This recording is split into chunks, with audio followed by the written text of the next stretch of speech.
The night air is cold and frigid, Mike Wexler, but the action is hot here tonight. Kicking off our second half with more singles action. Chris Nastyy, the Lucha Scumbag, taking on formerly known as Mariachi Loco, but now he's just keeping it Loco. You know what I mean? He's keeping it Loco, and Loco is going to need to tap into that. Well, Loco in Spanish translates to, in English, crazy. He's going to need to tap into that craziness against a very determined Chris Nastyy. Loco, one of Nasty's original trainers as a professional wrestler. They've locked horns several times in hair versus mask matches, ladder matches, steel cage matches.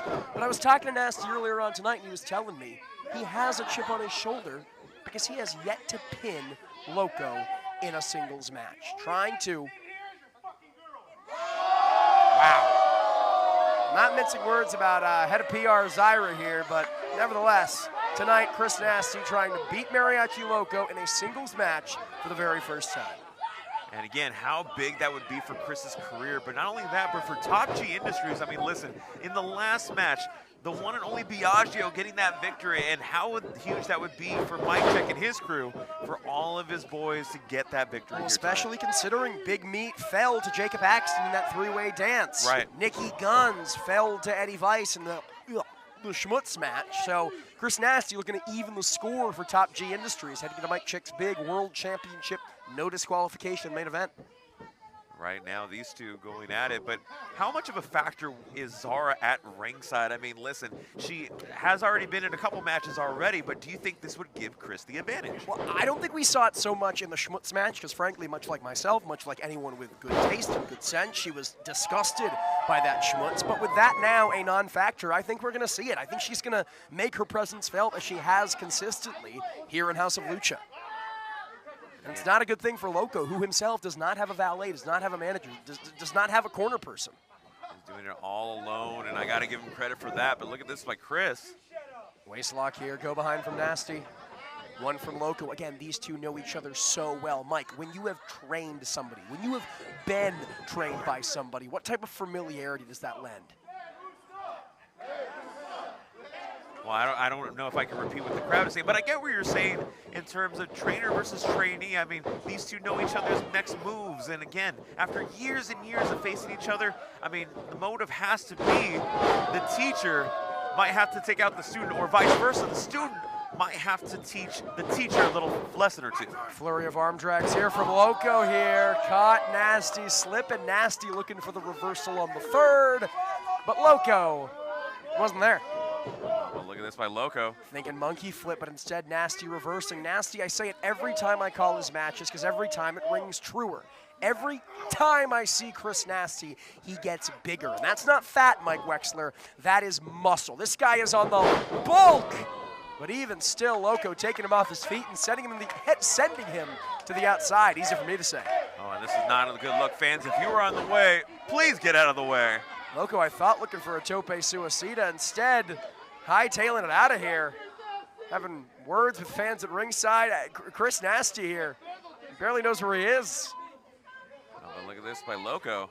What do you make of this strategy? Not going for the tope suicida, not going with the tope con hilo, instead opting to join Nastyy at ringside. Take his time here against the Lucha Scumbag. Covering himself up with that blanket. I mean, this could be mind games on Loco's part. It is very cold. I can't blame him.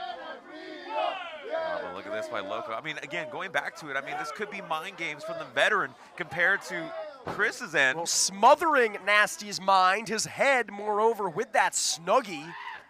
And a little slap ass there, giving him a little good game. Excuse me, what was that term? A little good game. That makes sense, but look at it. Oh, no, no, no! Purple nurple from Loco and Chris Nastyy in agony. That might be even more painful considering it's cold outside. Zyra's smiling. She's enjoying it. Talking about the impact she'll have as the head of PR, Top G Industries. She does not seem to be very perturbed that her man was having his titties twisted. Oh, but look at this by Loco. Loco trying to show Zyra a little bit of what public relations is truly about. Which is titty twisting? I mean, that could be a social media post here and there. Yes. And now you spoke to it after the opening bell, Mike Wexler. Zyra inserting herself grabbing Loco by the foot. Referee Chris Nastyy here knows what an important match this is. Leg drop cover. Knows what an important match this is, not just for House of Lucha, but for both of these men, with how personal it is, with what a score there is to settle after a rivalry that spanned years. He's going to play a little fast and loose here, despite Zyra's involvement. Look at this, just cutting off the circulation right there of Loco. Now Chris Nastyy distracting referee Chris Nastyy. He's got his back turned here, allowing for the intervention from Zyra. Come on, man.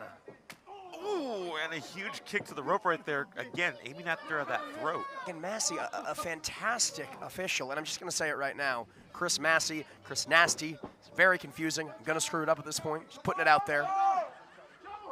Overhand chop from Chris Nastyy, screwing up the equilibrium of Loco. But my point, Mike, right? Chris Nastyy, excellent official, doesn't have eyes in the back of his head. Can only look one way, and Chris Nastyy, very wisely, albeit very dastardly in distracting the official. Wait a minute.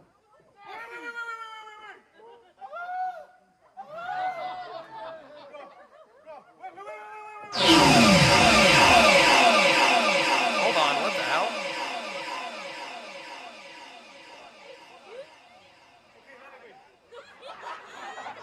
May I ask what that was?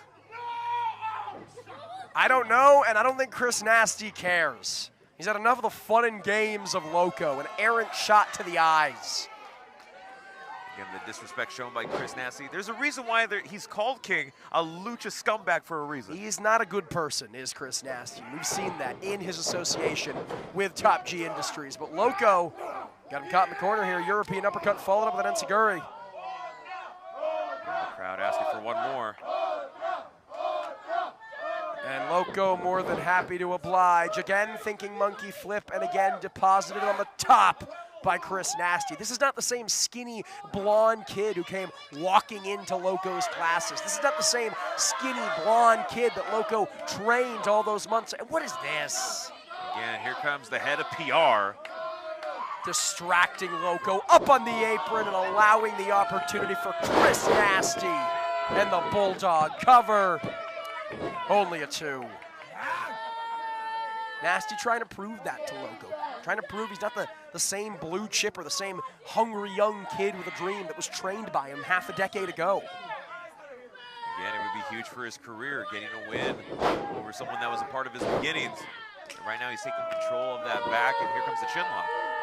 Fans at home, massage that knee, lightly feel that knee. That is one of the hardest bones in the body. Now imagine that same knee, that same unforgiving bone getting dug into your back. Nastyy putting Loco in agony here. Look at Loco in a very vulnerable position right here. And again, Nastyy known for that high-flying Lucha acumen, hence the name Lucha Scumbag, could very easily end the match with a headlock. The wrist goes down twice. All Nastyy needs to see is one more. No! Loco survives. Look at that, throughout the pain, the strength. He goes on both legs. But Chris meets him right in the middle. As soon as Loco tries to mount some type of comeback, mount some type of defense, Nastyy has an answer, dropping the elbow, pinning the shoulders, but only a 2. What does Loco have to do here, Mike? What's the strategy to get back in this thing, to get one over on Nastyy? I mean, listen, Loco has been through a lot of pain and punishment already, but I think one strategy you have to do is that see the moments like this, see Chris with the crowd, distracted by the crowd, is take advantage of those opportunities right there. Much easier said than done after that headlock was cinched in for damn near a minute. Nasty Irish whip, caught by Loco. No, face first goes the Lucha Scumbag, and now Loco to the top rope. Cross body. Ducks the shot, and a flurry of southpaws. Look at those dance moves right there. Big super kick. Nastyy on spaghetti legs, but he's still up. He's still standing, much like Elton John off the ropes. Popped up, spine buster. But look at this by Mariachi Loco. Hold on, this is not his. The most electrifying move in all of House of Lucha. The Loco elbow. Excuse me, The Loco leg drop, cover. Only a 2. And forgive the cliche, Mike Wexler, with Loco being Chris Nasty's trainer, you've heard it once, you've heard it 1,000 times. He may have taught Nastyy everything he knows, but as we're seeing here, he clearly has not taught Nastyy everything that Loco knows. Look at what Loco's gonna do. Oh, well, I think Chris Nastyy saw what Loco was gonna do, mounted him into a fireman's carry, and now set against the ropes. Handspring cutter. It's gonna be it. No, only a 2. Again, we've seen so many competitors all over Southern California getting taken out by the handspring cutter, but not Loco here tonight. No, again, Loco, he has the special sauce against Chris Nastyy. Maybe it's that he's trained him, maybe it's some other intangible. Whatever it is, in singles contests, traditional one-on-one matches like we're seeing here, Chris Nastyy has never been able to get the Duke up on his trainer, Loco. Tonight might be the night, but Loco not backing down. Oh, no. No! I have no choice but to back down. And another back elbow right there to the face. But Loco not going down here, Jordan. Yeah, off comes the elbow pad from Chris Nastyy. Much like the knee, the elbow, another one of the hardest bones in the body. And Nastyy looking to take advantage, but Loco catches him mid-handspring with a super kick. It's that veteran instinct that is Mariachi, or formerly known as Mariachi Loco.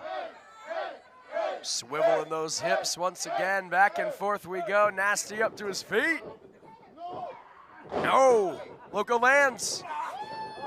Kicks the strike, and a poison rana neck first goes Nastyy. Both men down, drapes the shoulder, but only a 2. What a match, Mike Wexler. Incredible match where you can only find right here at SoCal Wrestling TV, on YouTube at House of Lucha as well. Truly a phenomenal spectacle here tonight at November to remember. It is truly anyone's game, Mike Wexler. Loco staying on top of Chris Nastyy, but as you can see, he is tuckered, he is exhausted. And from where I stand, from my vantage point, it's all down to whoever makes that first mistake. Oh, look at that blow by Loco, and I think we're gonna see something that is heart, that is passion, and not only that, but has true grit here. We're seeing that grit. Chris Nastyy winding up, instead opting for a forearm strike, and Loco with a flurry. No, Nastyy catching him, again using his trainer's own momentum against him. Super kick, talk about momentum used, but Nastyy finding the wherewithal for a rewind lariat. Cover, could be it. No, only 2. Again, what momentum from both men, Jordan. I mean, after that super kick into that clothesline, I mean, both of them gave it at 110%, but what more did they have to bring to the table? It takes a special kind of professional wrestler to get knocked loopy the way both of these were, and use it to your advantage. But this is what Nastyy can't afford to do. This is what's going to cost him yet another singles match against Loco, wasting precious seconds yelling at referee Chris Nastyy. Chris Massey, I told you, yelling at referee Chris Massey, pushing around referee Chris Massey as he scales the top. Oh, this does not look good for either man, but look at this by Loco. Certainly doesn't look good for Loco, but he's back up to his feet with an enziguri kick. This is a dangerous position for both men here. Perhaps thinking top rope, Huracan Run. No. Top rope, Hurricane Rana with a little insult added to injury. Those hips don't lie. And they may spell victory for one Lucha Scumbag. Loco's got him measured. Oh, no. No! Springboard leg drop. Cover him. Loco's got to cover him. Oh, what the? Wait. The PR specialist, Zyra, grabbing the official. That has to be a disqualification. In the nick of time, Loco had this victory, already won, but Zyra again getting interfered here. At the very least, got to get her out of here. This is absurd. Oh, and look at this. Loco getting some justice here. No! From behind, Chris Nastyy with a low blow, and distracted by PR specialist Zyra, referee Chris Massey saw none of it. Oh, and look at noticed by the Lucha Scumbag, kissing the mask. Fireman's carry, but reverses. Sealed with a kiss. Loco goes on a trip to Mustache Mountain. Come on. Here is your winner, Chris Nastyy! Cheap BS, Mike Wexler. That's what I call that. A bunch of cheap BS. Well, here's a replay provided by SoCal Wrestling TV. A little trip to Mustache Mountain, provided by Chris Nastyy. And after that pin, Chris Nastyy finally getting the victory over Loco, but not in the fashion that nobody here wanted. Well, the question, Mike Wexler, was this. Did Chris Nastyy have what